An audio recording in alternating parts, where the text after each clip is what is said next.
Salam jumpa saudara, Anda kembali menyaksikan Forum Publik bersama saya Cetiza Lumikewas. Jika kita berbicara soal lingkungan hidup, maka tak lepas dengan upaya melestarikan hutan sebagai paru-paru dunia dan memberikan sejuta manfaat bagi keberlangsungan hidup manusia, flora, dan fauna. Namun, sayangnya hingga saat ini banyak oknum yang melakukan perusakan hutan di Indonesia, termasuk juga di Provinsi Sulawesi Utara, yang tentu sangat berdampak bagi ekosistem yang ada dan tidak sedikit juga yang akhirnya berakhir di ranah pengadilan. Nah, lantas upaya seperti apa yang dilakukan untuk bisa menangani perkara perusakan hutan yang ada di Provinsi Sulawesi Utara berdasarkan Undang-Undang Nomor 18 Tahun 2013 dan apa saja upaya kolaboratif yang dilakukan oleh stakeholder terkait untuk bisa menangani hal ini dan seperti apa peran dari masyarakat untuk bersama menjaga kelestarian hutan yang ada di Provinsi Sulawesi Utara. Kita akan membahasnya dalam forum publik kali ini bersama dengan keempat narasumber yang telah hadir di TVRI Stasiun Sulawesi Utara dengan topik penanganan perkara perusakan hutan berdasarkan pasal 39B Undang-Undang Nomor 18 Tahun 2013. Telah hadir bersama saya yakni Wakil Kepala Kejaksaan Tinggi Sulawesi Utara Bapak Sila Pulungan. Baik, salam jumpa Pak Sila. Selamat sore. Selamat datang jumpa. di TVRI Sulawesi Utara. Terima Apa kabar kasih. hari ini, Pak? Baik, sehat, luar biasa. Iya, selanjutnya juga telah hadir Kepala Dinas Kehutanan Provinsi Sulawesi Utara, Bapak Jemi Ringkuangan AP MSI. Baik, salam jumpa Pak Jemi. Terima kasih, selamat malam. Ya, bagaimana kabarnya hari ini, Pak? Luar biasa. Iya, dan selanjutnya juga telah hadir akademisi Fakultas Hukum Universitas Samratulangi, yakni Dr. Theodorus Lumunon SHM Hum. Baik, salam jumpa, Benar. Lestari. Iya, salam lestari. Wah, ini semangat sekali ya. Apa kabar hari ini, Benar? Ya, sangat baik seperti Ibu. Iya, dan selanjutnya juga telah hadir Kepala Seksi Wilayah 3 Balai Gakum Sulawesi, Direktorat Jenderal Gakum KLHK, yakni Bapak William Tengker SHM Hum. Baik, salam jumpa Pak William. Sama-sama. Bagaimana kabarnya hari ini, Pak? Luar biasa. Baik, dan tentunya saat ini topik kita sangat menarik karena sangat relevan dengan kehidupan manusia, apalagi pelestarian hutan yang ada di Provinsi Sulawesi Utara. Namun sebelum kita akan membahasnya lebih lanjut, saya juga akan mengajak kepada seluruh pemirsa yang ingin memberikan pertanyaan maupun juga saran dalam forum publik kali ini. Anda dapat menghubungi di layanan kami yakni 0851 6283 1078. Di 0851 6283 1078. Kami tunggu respons Anda pemirsa setia TVRI Sulawesi Utara. Baik, dan sebelum tentunya kita akan mengetahui seperti apa penanganan yang dilakukan oleh stakeholder terkait juga dengan penanganan perkara perusakan hutan yang ada di Provinsi Sulawesi Utara. Saat ini saya sangat penasaran sebenarnya seperti apa kondisi dan karakteristik hutan yang ada di Buminyur Melambai. Saat ini saya ke Pak Jemi. Ya, baik, terima kasih.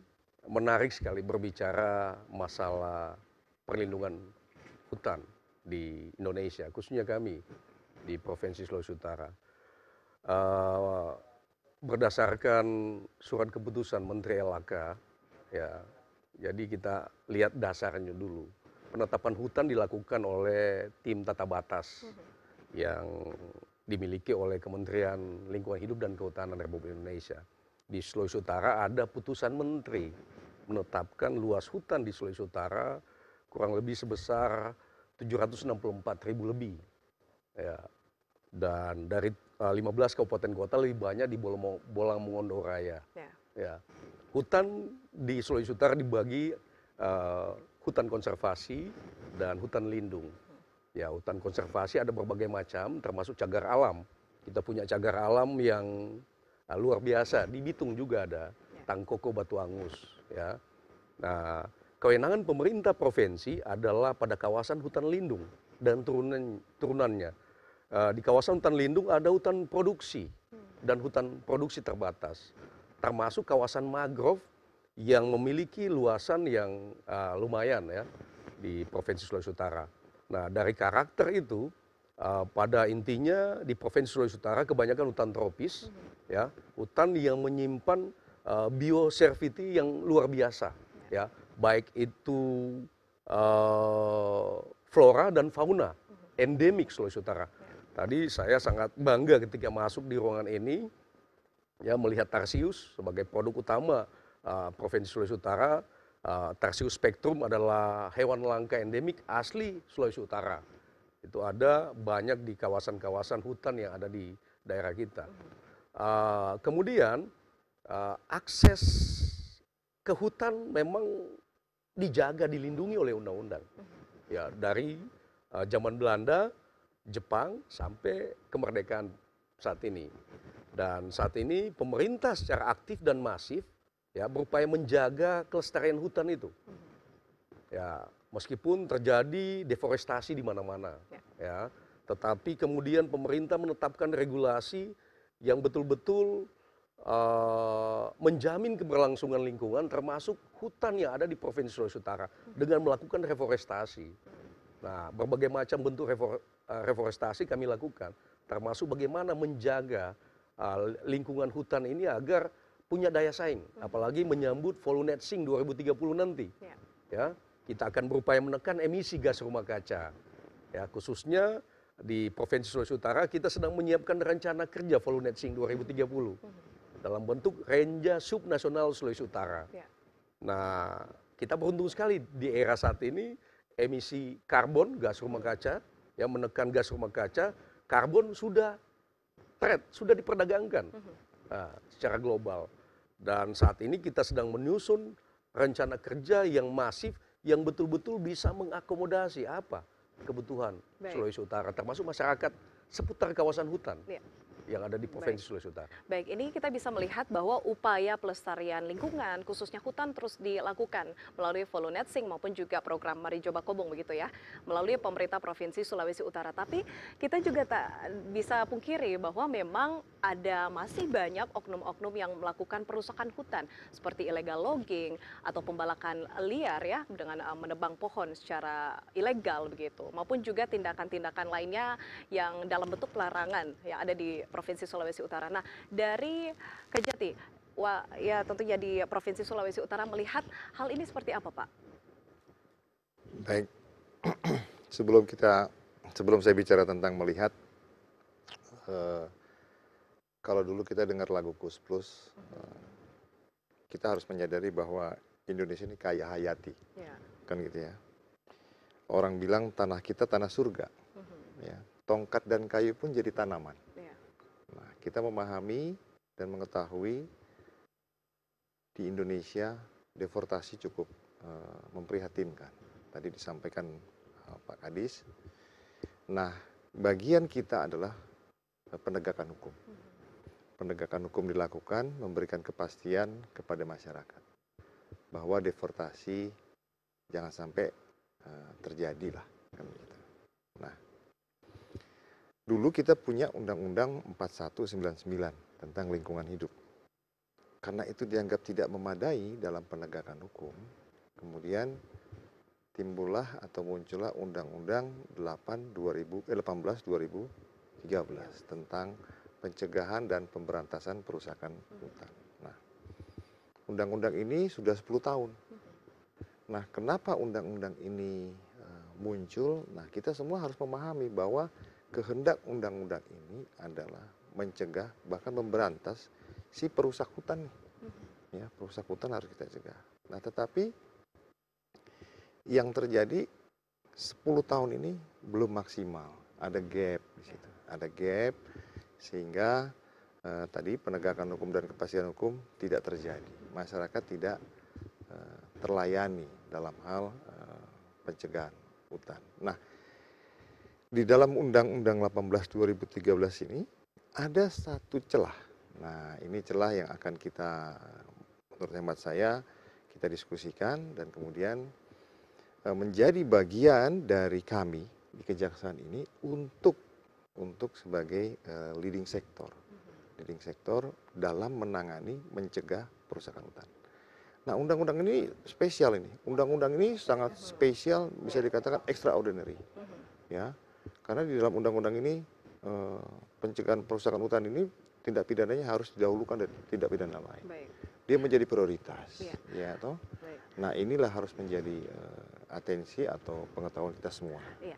Saya sekarang ke Mnerteo. Mnerteo, bagaimana melihat tentunya produk undang-undang ini untuk bisa menangani perkara perusakan hutan yang ada di Provinsi Sulawesi Utara. Apakah saat ini memang sudah efektif atau seperti apa? Terima kasih. Jadi pasal 39 ya huruf B. Jadi melihat itu kalau tidak salah mengenai kurun waktu, batas waktu yang supaya jangan dilewati. Jadi bagi saya mengusulkan terutama untuk membuktikan delik lingkungan sangat sulit. Jadi itu penyidik perlu dibekali dengan pengetahuan tentang hukum lingkungan. Karena hukum lingkungan ini terkait dengan ekologi. Hukum tidak mampu menyelesaikan sendiri. Tetap perlu dibantu dengan ilmu lain. Jadi membuktikan perbuatan pidana lingkungan itu tergantung dari alat bukti. Itu juga fungsi dari penyidik. Harus mampu kalau dia memahami pemahaman awal terutama persoalan lingkungan. Persoalan lingkungan terkait dengan topik saat ini, terkait dengan perusakan hutan, berarti ada kerusakan tanah. Nah, penyidik harus mampu menjelaskan kerusakan tanah itu menyebabkan apa? Menyebabkan terjadi perubahan iklim, menyebabkan kelangkaan air, menyebabkan terjadi kehilangan keanekaragaman hayati, dan lain sebagainya. Dan di pihak lain seperti saya katakan tadi, hubungan kausal itu, kalau penyidik harus mampu juga untuk menjelaskan, untuk mendukung pasal 39 huruf B tadi. Baik, ini menarik ya. Langsung ditanggapi oleh Pak William dari sisi Gakum, ini seperti apa Pak? Ya, terima kasih. Jadi kalau kita cermati apa tadi yang disampaikan Pak Wakajati, sebenarnya itu sangat membantu nantinya di sisi kami. Karena sebelum proses ini dilimpahkan ke kejaksaan, biasanya proses ini ada di kami. Di mana di kami itu kurang lebih ada 9 tenaga PPNS. Ini adalah tenaga penyidik dari pegawai negeri sipil yang kami juga secara terus-menerus bersama-sama dengan Pak Kadis Kehutanan melakukan pencegahan terkait dengan pengerusakan hutan ini. Mungkin begitu. Baik, nah ini menarik ya, karena memang saya juga sangat penasaran dampak dari kerusakan hutan itu signifikannya seperti apa begitu yang dirasakan oleh masyarakat khususnya di Provinsi Sulawesi Utara. Saya ke Pak Jemi. Kerusakan hutan banyak hal yang mengakibatkan kerugian manusia, baik harta benda, nyawa, maupun rusaknya ekosistem lingkungan. Nah, berbagai penyebab kerusakan lingkungan tadi sudah saya katakan, ya deforestasi itu masif terjadi. Di samping itu, kebutuhan akan lahan masyarakat, ya itu juga saat ini akses masyarakat akan lahan pertanian, perkebunan menjadi sangat terbatas secara turun-temurun. Yang ketiga, dampak sosial, ya selain ekosistem yang rusak, bagaimana bentang alam ini, bentang alam hutan sudah berubah akibat illegal logging, illegal mining, ya termasuk akses masyarakat. Nah, yang menarik di sini berbicara illegal logging dan illegal mining, itu saya sangat mendukung ya dilakukan penegakan hukum secara masif dan tegas di situ. Baik, jadi memang sinergitas antar pemangku kepentingan ya. Betul. Ya, kita tahan sejenak Pak, karena Baik. kita akan mengikuti jeda yang satu ini. Tetaplah bersama kami hanya di Forum Publik.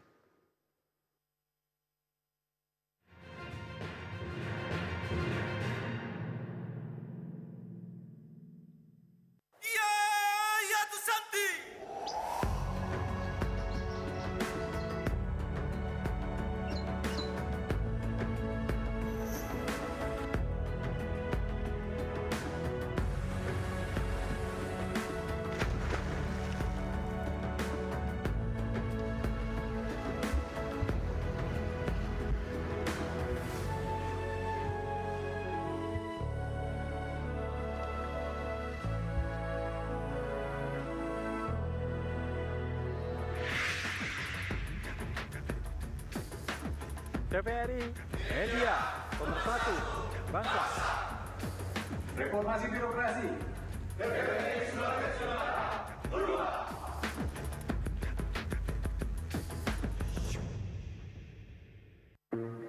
Nyobain belanja dulu ke mall. Beras, gula pasir, kopi, tepung.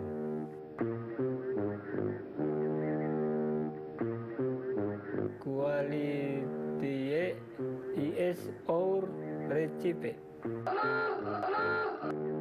Sale.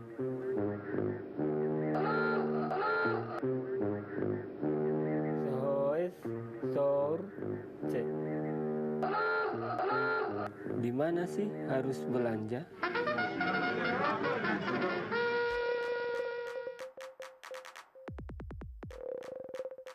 Loh, kok malah keluar?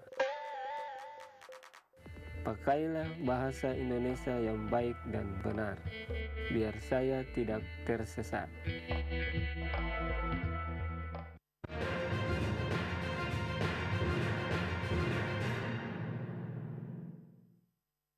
Terima kasih pemirsa, Anda masih bersama kami dalam Forum Publik TVRI Stasiun Sulawesi Utara. Dan saat ini kami masih membahas topik yakni penanganan perkara perusakan hutan berdasarkan Undang-Undang Nomor 18 Tahun 2013. Dan tentunya masih bersama dengan keempat narasumber yang mumpuni di bidangnya masing-masing. Kita tadi telah berbincang-bincang seperti apa karakteristik hutan di Provinsi Sulawesi Utara dan tentunya juga apa dampak dari kerusakan hutan yang ada di Provinsi Sulawesi Utara. Namun sebelum itu, pemirsa kami juga mengajak Anda yang ingin memberikan pertanyaan maupun juga saran dalam forum publik kali ini.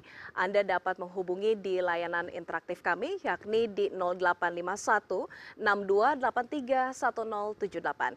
Di 0851 6283 1078. Ya baik, tadi kita sempat berbincang-bincang berkaitan dengan dampak signifikan yang dirasakan masyarakat jika terjadi kerusakan hutan, khususnya di Provinsi Sulawesi Utara. Untuk itu, saya kembali ke Pak Jemi untuk bisa menjelaskan seperti apa ini, Pak.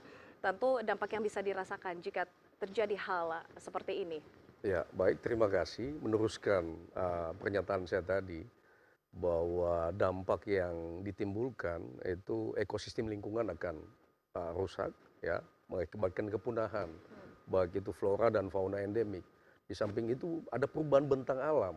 Nah, ini perubahan bentang alam ini akan memiliki resistensi yang cukup tinggi terhadap fenomena banjir atau bencana di daerah kita. Kita sudah saksikan beberapa waktu yang lalu bencana banjir bandang yang terjadi,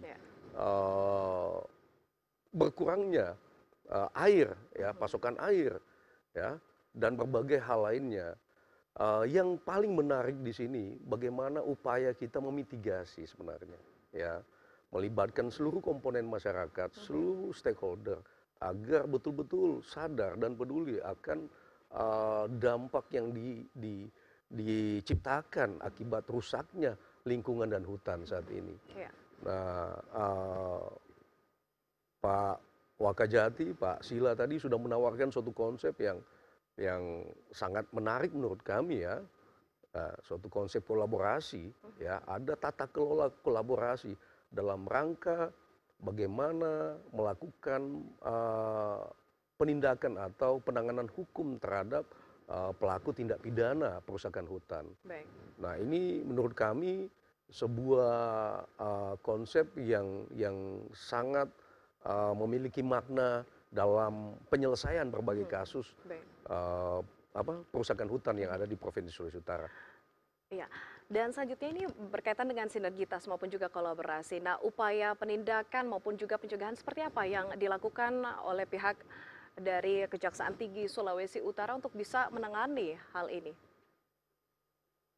Adanya suatu tindak pidana kan dimulai dari terjadinya suatu peristiwa. Katakanlah hutan dibakar atau ditebang. Nah, penyidik menemukan peristiwa itu. Kemudian penyidik melakukan penyelidikan dan penyidikan. Kemudian setelah penyidikan berkas disampaikan ke kita bawa ke penuntutan di pengadilan. Nah, ini yang terjadi kendala selama ini. Nah, itu tadi Pak Kadis, Pak Jimmy mengatakan kita harus kolaborasi. Ya. Itu yang diharapkan. Jadi ada satu manajemen yang kolaboratif di antara kita yang selama ini sektoral. Penyidik jalan sendiri, ya, penuntut umum tidak ada komunikasi yang intens, tidak ada kolaborasi yang sinergi, ya, koordinasi yang kurang sinergi. Nah ini harus kita bangun bersama. Jadi jangan hanya di atas kertas kita berkomunikasi, tetapi ketika terjadi satu tindak pidana, kita sudah turun sama-sama nih. Ya, kita sudah turun sama-sama. Ya. Saya sebagai penuntut umum berlaku sebagai penyidik. Yuk teman-teman dari Pak Weli, kita sama-sama melakukan penyidikan. Iya. Saya ke Mnerteo. Mnerteo, bagaimana melihat tentunya tindakan-tindakan yang dilakukan oleh beberapa oknum yang ada di Sulawesi Utara, baik itu dari illegal logging maupun juga pembakaran hutan, begitu. Nah, kalau dari tanggapan akademisi seperti apa melihat hal ini? Melihat itu law enforcement lemah. Salah satu isu lingkungan dari referensi yang saya baca, saya dari akademisi, ialah pertama peraturan perundang-undangan belum lengkap, tapi kecuali mungkin terkait dengan ini. Dan ini penegakan hukum lemah, pemahaman aparat penegak hukum juga masih kurang, dan terakhir korupsi. Gitu. Tapi izinkanlah saya menjawab terkait dengan topik saat ini, membahas pasal 39. Ya. B, masih bisa? Ya, silakan, Pak. Bisa. Jadi pesan saya dari akademisi, dalam hukum lingkungan ada asas ultimum remedium, di mana penegakan hukum kepidanaan lingkungan bukan menjadi hal yang prioritas, terutama bagi pencemar-pencemar kecil. Saya pernah menjadi salah satu saksi ahli, ada kasus lingkungan di Bitung, di mana ada masyarakat yang melakukan mengambil pasir, mereka tidak tahu bahwa di lokasi itu adalah kawasan lindung. Jadi untuk itu perlu sesuai dengan ketentuan undang-undang ini ada di pasal 5. Ada kewajiban pemerintah dan pemerintah daerah untuk melakukan pencegahan, mungkin dengan edukasi. Ya. Dari penegakan hukum, dari Gakum, Pak William bagaimana menanggapi hal ini? Ketika kita berbicara kerusakan lingkungan, tentunya terkait dengan penegakan hukumnya ini harus diawali dari hulu. Pengawasan terkait dengan kawasan itu juga harus kita benahi. Artinya di dalam kawasan ini juga harus kita, tetapi memang ada kendala di sana, masalah SDM, masalah luas kawasan, masalah akses itu sangat menjadi kendala di sisi kehutanan. Nah, kami di Direktorat Jenderal Penegakan Hukum di Kementerian Lingkungan Hidup, kami mencoba membantu teman-teman yang ada di daerah ini kita untuk melakukan penegakan hukum. Kurang lebih sampai dengan tahun 2023 ini kurang lebih ada 25 atau 26 kasus yang, terima kasih buat Pak Wakajati yang sudah mensupport, itu sudah P21 dan disedangkan dari kasus-kasus. Terbanyak itu dari kasus pembalakan liar. Paling banyak di daerah mana ini, Pak, kalau dipetakan atau mapping? Terbanyak kasus pembalakan liar itu berasal dari Kabupaten Bolmong, Bolsel, dan Bolmut. Nah, tetapi memang sinergitas kita juga seperti yang dikatakan Pak Wakajati saat tadi, di mana di dalam Undang-Undang 18 di pasal 39B ini masih ada sedikit apa bisa saya katakan Pak Waka, mohon izin. Ada sedikit kebuntuan atau ada sedikit perlu kita bicarakan bersama, kita diskusikan bersama, disepakati bersama dan dipahami secara bersama bahwa tata waktu lewat dari yang kita lewati 60 plus 30 hari proses penyidikan itu otomatis perintah undang-undang saya harus menyerahkan ke Pak Wakajati. Mungkin itu yang sebenarnya karena tujuan daripada bagaimana kita melestarikan hutan itu adalah memberikan keadilan buat masyarakat. Saya juga setuju yang dikatakan Ner tadi bahwa ultimum remedium. Tetapi ketika kita berbicara, tadi Pak Kadis bilang, kejahatan pidana sudah terjadi. Otomatis barang ini harus kita angkat, kita proses ke masalah. Artinya pembinaan, sosialisasi, penyuluhan ini sudah dilewati semua. Baik. Namun demikian terjadi tindak pidana di bidang kehutanan. Baik, saya ke Pak Sila. Pak Sila, sebenarnya seperti apa ini secara teknis untuk proses penindakan secara hukum begitu bagi para oknum-oknum yang melakukan perusakan hutan? Sebelum saya menjawab itu lagi, tadi Pak Tio mengatakan kita harus memahami. Nah, ini kata kuncinya memahami. Memang kita semua banyak yang tidak memahami, yang mungkin secara kecil kita melakukan perusakan hutan. Ya. Jadi penyidik harus memahami, masyarakat pun harusnya memahami semua. Jadi kita harus memahami bahwa lingkungan ini kita harus jaga. Nah, terkait dengan penegakan, tadi dikatakan Pak Willem, SDM. Kemudian pemahaman akan hukum ini sendiri. Ya. Jadi memang pencegahan sudah dilakukan, sudah berkali-kali. Ya memang tidak akan pernah berhenti terhadap memberikan pemahaman kepada masyarakat. Bahkan kita sendiri, penyidik sendiri, SDM kita sendiri itu harus diberikan pemahaman. Nah ini kalau kita tidak peduli bagaimana kita mau memahami, kita peduli dulu lah baru kita pahami, kan gitu ya. Nah bagaimana caranya? Yuk sama-sama kolaborasi. Ya, tadi saya katakan ketika ada satu terjadi tindak pidana, sama-sama kita turun. Di sana cuma 9 SDM, nah kita bantu dengan 9 SDM dari kita, nah itu bisa terjadi. Nah itu yang bikin cepat nih, itu yang bikin cepat. Jadi sehingga waktu yang dikehendaki oleh undang-undang tidak perlu 90 hari, bisa kita tangani cepat. Ego sektoral hilangkan. Ya, ini juga mendukung reformasi birokrasi begitu ya Pak ya, di kalangan instansi. Nah ini menarik sekali apa yang disampaikan oleh Bapak Wakajati dan juga Pak William tadi terkait dengan kesiapan SDM. Nah kalau dari Dinas Kehutanan Provinsi Sulut Pak, sejauh ini bagaimana untuk kesiapan personil yang ada begitu, baik yang ada di kantor maupun juga yang ada di lapangan, maupun juga sarana dan prasarana yang disiapkan saat ini seperti apa? Ya baik. Bicara sumber daya manusia dengan perkembangan pelaku kejahatan saat ini, kita harus terus berevolusi, ya, menyikapi berbagai persoalan. Kejahatan kehutanan itu sekarang lebih canggih. Jadi contohnya seperti apa Pak? Pelaku-pelaku perusakan hutan, pelaku illegal logging, illegal mining, itu sulit dideteksi sebenarnya. Ya, yang kita tangkap itu masyarakat lokal. Ya masyarakat yang cuma mengandalkan hidup dengan jadi pekerja kasar doang. Artinya akarnya iya, ya Pak ya? Tetapi bagaimana mencari ya para pelaku sebenarnya, para donatur-donatur yang memberikan, menyiapkan peralatan, menyiapkan dana untuk operasional, itu yang sangat sulit dideteksi. Karena mereka pakai sistem ya mata rantai terputus gitu. Hanya saja kita negara tidak harus diam dengan kondisi itu. Kita harus mencari cara, mencari upaya bagaimana agar hal-hal pelaku kejahatan perusakan kehutanan ini tidak terjadi.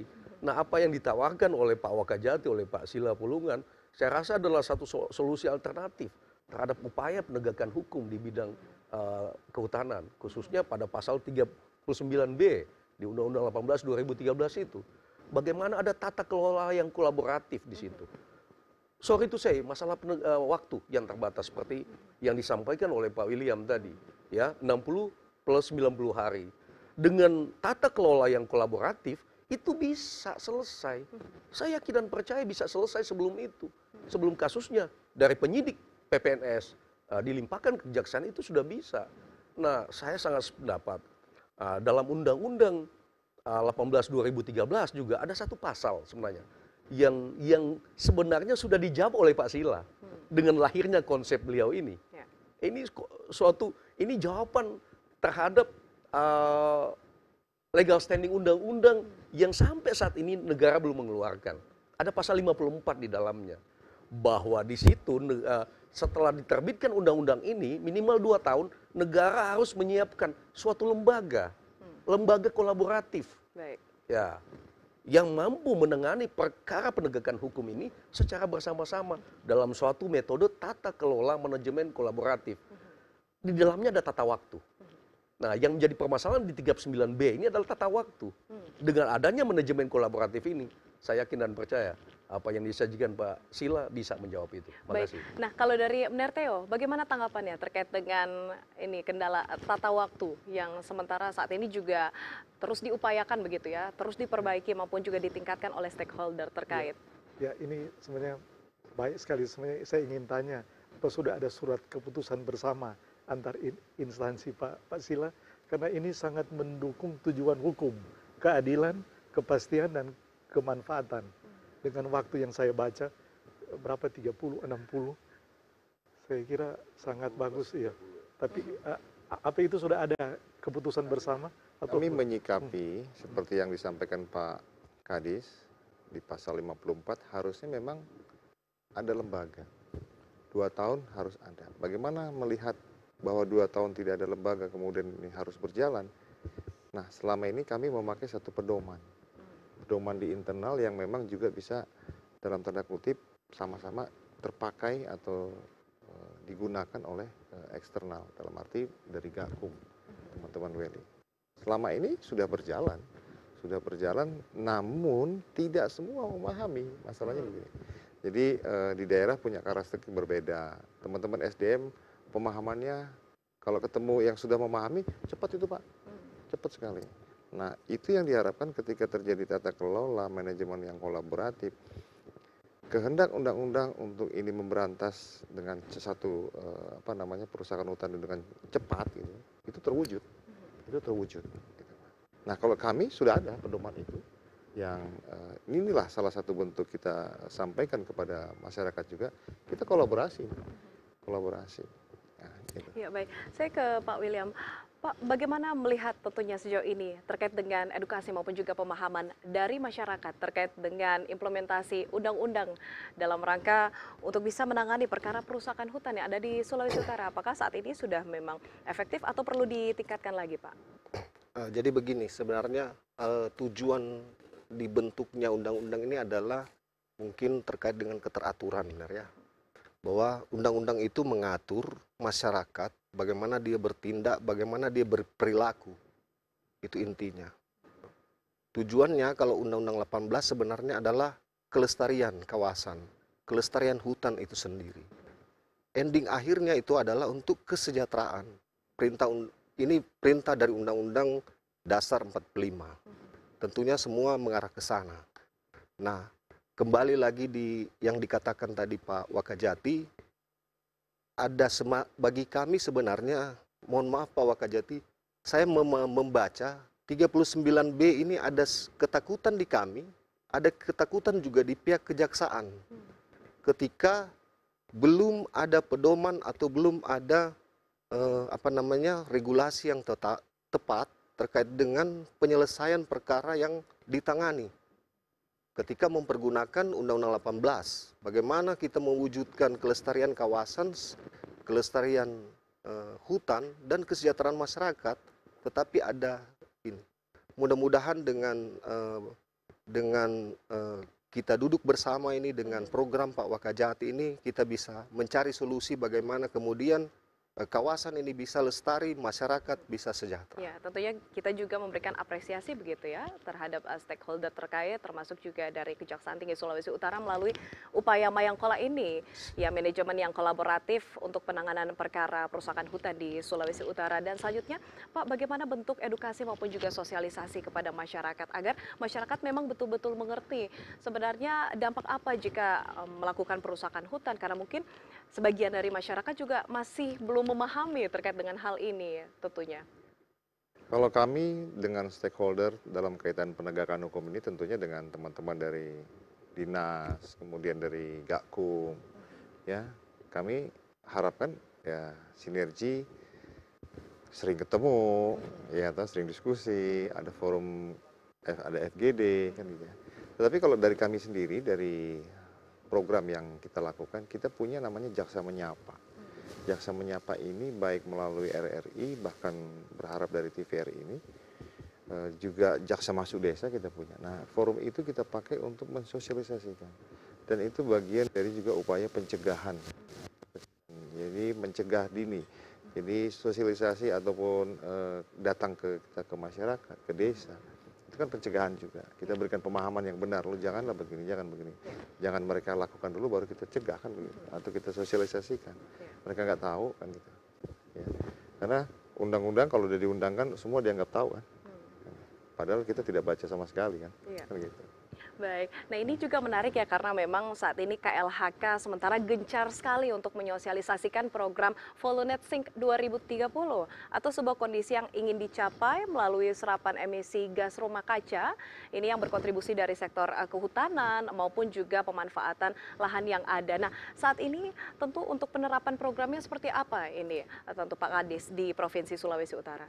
Ya, dengan luas lahan 764.000 lebih di Provinsi Sulawesi Utara yang menyikapi persoalan emisi gas rumah kaca yang melanda global, maka pemerintah ya Presiden sudah menetapkan ya kebijakan Volunet Sync 2030. Bagaimana emisi gas rumah kaca di 2030 itu seimbang ya atau bahkan nol. Gitu.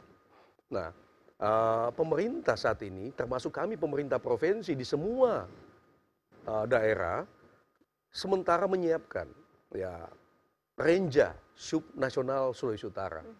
Ya, ada berapa sudah 12 kalau tidak salah yang di provinsi lain sudah selesai pada tahap pertama. Kami masuk pada tahap kedua.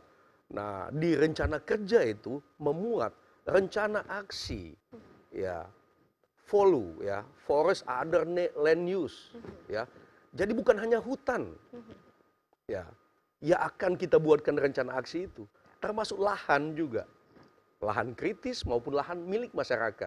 Jadi kami bersama teman-teman dari Dinas Pertanian, Perkebunan, bahkan PU, ya gencar melakukan edukasi sosialisasi secara masif ke masyarakat. Bahwa mari kita lakukan RHL, rehabilitasi bukan hanya di hutan. Deforestasi melanda hutan, tapi kita lakukan reforestasi. Kita lakukan rehabilitasi dengan menanam meskipun dia di APL atau area perlindungan lain. Ya, itu bisa milik masyarakat. Itu sekarang ini kami pemerintah provinsi bekerja sama dengan pemerintah kabupaten kota, khususnya dalam menunjang program Bapak Gubernur Sulawesi Utara, Bapak Oli Dondo Kambe, Mari Coba Kebong. Itu adalah salah satu upaya meningkatkan nilai tambah ekonomis bagi masyarakat juga pasca pandemi. Di satu sisi sebagai obat perangsang dalam rangka Volunet Sync 2030 nantinya. Lantas bagaimana manfaat dari program ini? Kita akan membahasnya setelah jeda yang satu ini. Untuk itu kami segera kembali.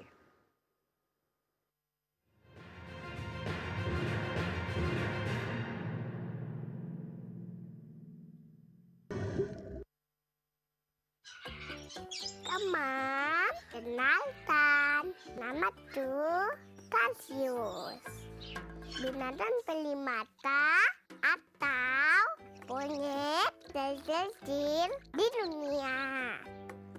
Orang bilang itu lucu, mengemaskan, atau unik, langka, dan dilindungi. Ini rumahku, hutan Tantoto. Tepatnya di Bitung, Sulawesi Utara. Aku akan selalu ramah kepada siapapun yang datang ke rumahku. Teman, mari kita selamatkan rumahku, hutanku, hutanmu, dan kita.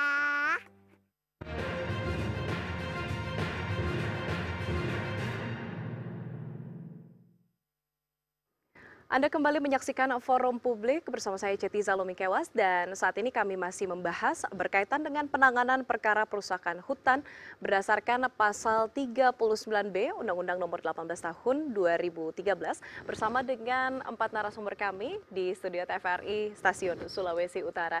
Ya, menarik ya, tadi kita sudah membahas berkaitan dengan dampak dari perusakan hutan begitu khususnya yang ada di Sulawesi Utara, lalu upaya seperti apa yang dilakukan oleh setiap stakeholder untuk bisa menangani hal ini. Tetapi juga ini saya masih menyoroti berkaitan dengan tentunya hal-hal yang dilakukan oleh beberapa oknum begitu yang ada di Provinsi Sulawesi Utara dengan melakukan perusakan hutan. Nah, saya langsung ke Mender Theo. Mender Theo, bagaimana melihat hal ini tentunya dengan adanya pertambangan emas tanpa izin begitu maupun juga pembalakan hutan secara liar begitu. Nah, dampak-dampaknya yang dirasakan oleh masyarakat. Nah, dari akademisi melihatnya seperti apa ini, Pak? Juga dengan strategi atau upaya yang dilakukan oleh pihak pemerintah. Ya, terutama terkait dengan topik ini 39B Iya. Undang-Undang 18. Jadi dari pengamatan saya di beberapa pengadilan, selalu saya minta mahasiswa untuk mencari kasus lingkungan. Sangat minim. Hampir boleh bilang tidak ada. Jadi ada anggapan saya kasus lingkungan di tingkat penyidikan pun sudah kandas. Jadi tidak terungkap. Pertama, jadi dari sisi penegakan hukum. Jadi mungkin selalu saya katakan mungkin untuk membuktikan adanya delik lingkungan, mungkin perlu ada keterampilan dilatar belakangi oleh pemahaman ekologi bagi aparat penegak hukum sehingga dapat mengungkap.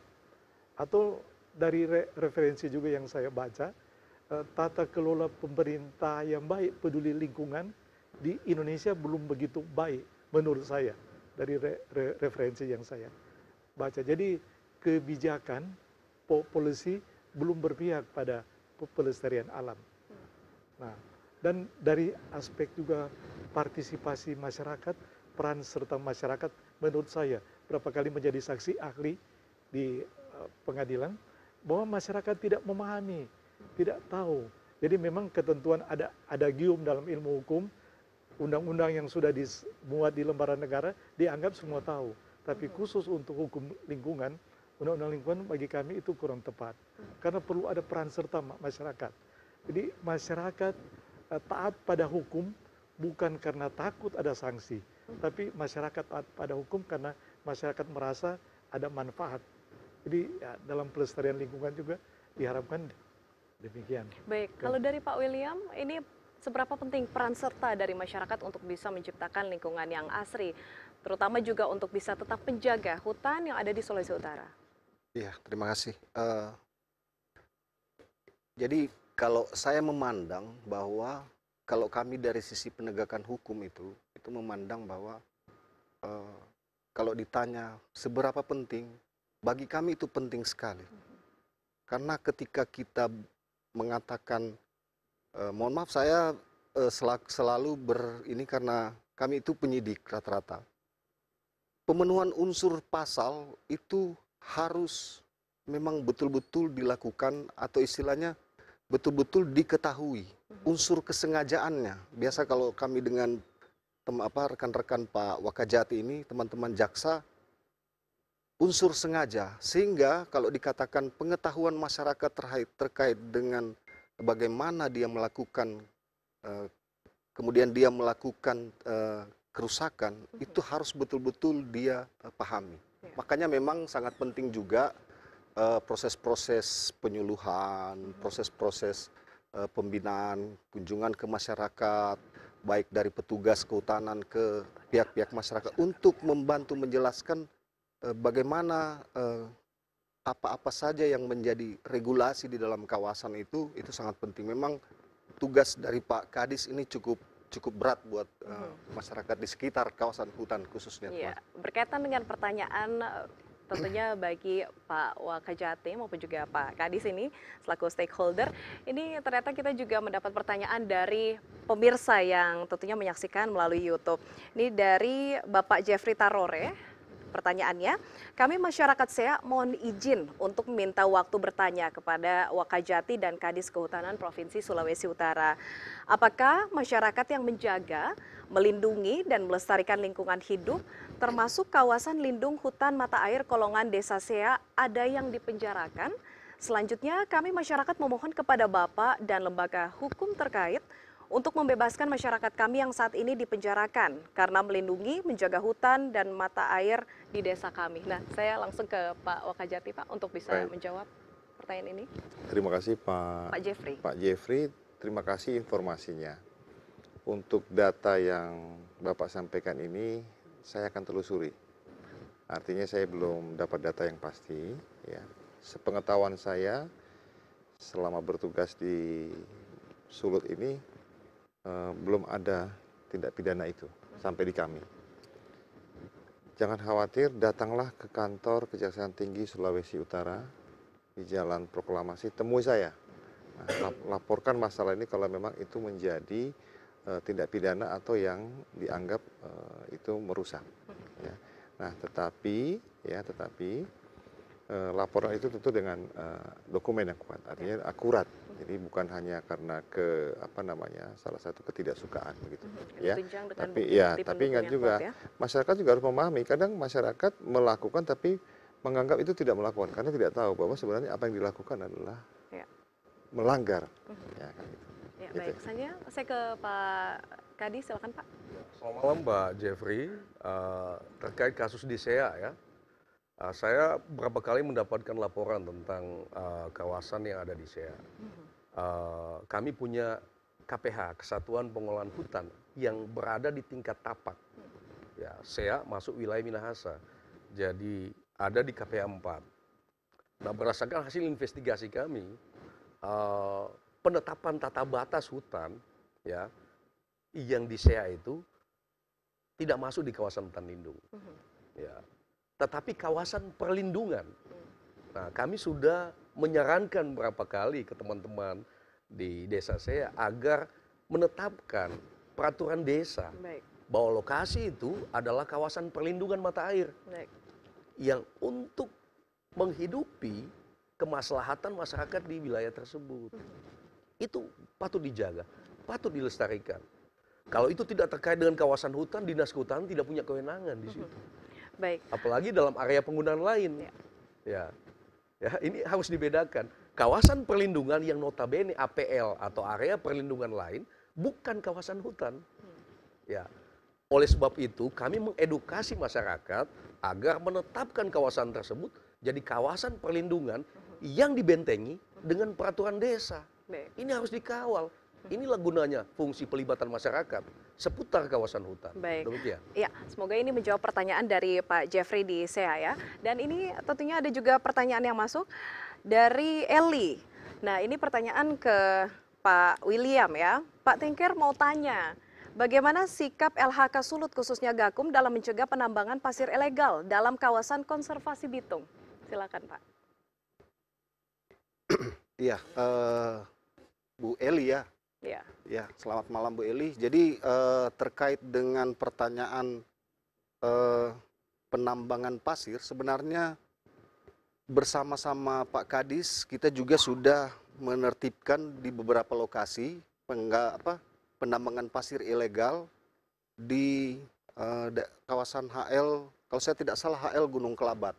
Namun demikian memang ada beberapa lokasi lagi di sana yang memang menjadi perhatian kami, di mana bahwa lokasi kawasan HL Gunung Kelabat ini memang terdapat potensi pasir di sana, tetapi dia berada di dalam kawasan hutan, gitu.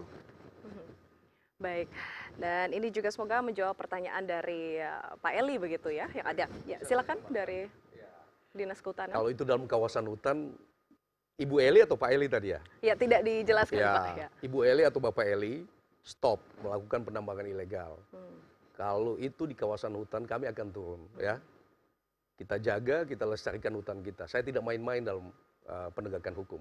Ya, kita edukasi dulu. Kesempatan ini kita berikan informasi, kita edukasi mereka. Ya, baru kita lakukan penindakan. Beberapa waktu yang lalu juga kami lakukan di wilayah HL Gunung Kelabat. Kita berikan edukasi ke masyarakat. Kita datang, kita dekati. Kita berikan surat pertama, teguran kedua, dan seterusnya. Sampai tim gabungan mengadakan penertiban. Jadi ini ada prosesnya, seperti yang katakan Mener tadi. Kita tidak serta-merta dalam hukum lingkungan langsung mengadakan penindakan. Ya, kita edukasi dulu masyarakat. Ya, baru kita berikan SP1, SP2, SP3.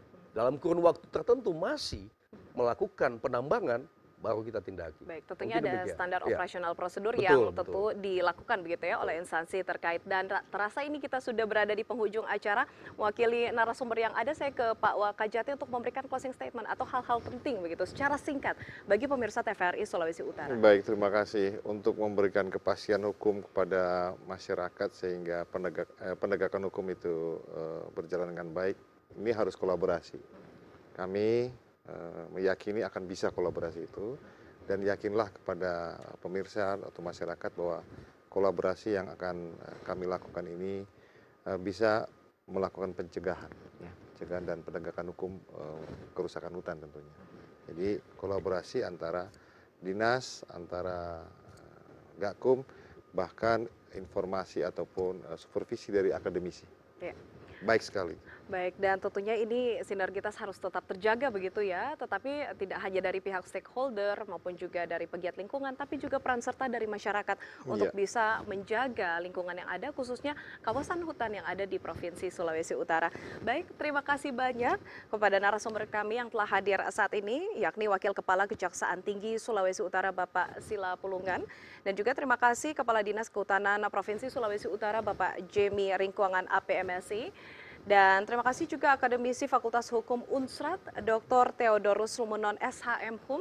Dan tentunya juga terima kasih kepada Kepala Seksi Wilayah 3 Balai Gakum Sulawesi, Direktorat Jenderal Gakum KLHK, Bapak William Tengker SHM Hum, yang telah berbincang-bincang bersama kami dalam forum publik kali ini. Kayaknya 1 jam tidak cukup ya untuk bisa berbincang terkait dengan penindakan perkara perusakan hutan yang ada di Sulawesi Utara. Dan semoga kedepannya kita masih bisa akan berbincang lagi dan tentunya memberikan informasi yang bermanfaat bagi pemirsa TVRI Sulawesi Utara. Semoga sehat dan sukses selalu. Sehat selalu kita semua. Terima kasih. Terima Selamat kasih. malam semua. Ya, dan pemirsa, demikianlah akhir jumpa kita dalam forum publik kali ini. Saya Cetiza Lemikawas, mewakili seluruh kerabat kerja yang bertugas, mengucapkan terima kasih atas perhatian dan kebersamaan Anda, dan sampai jumpa.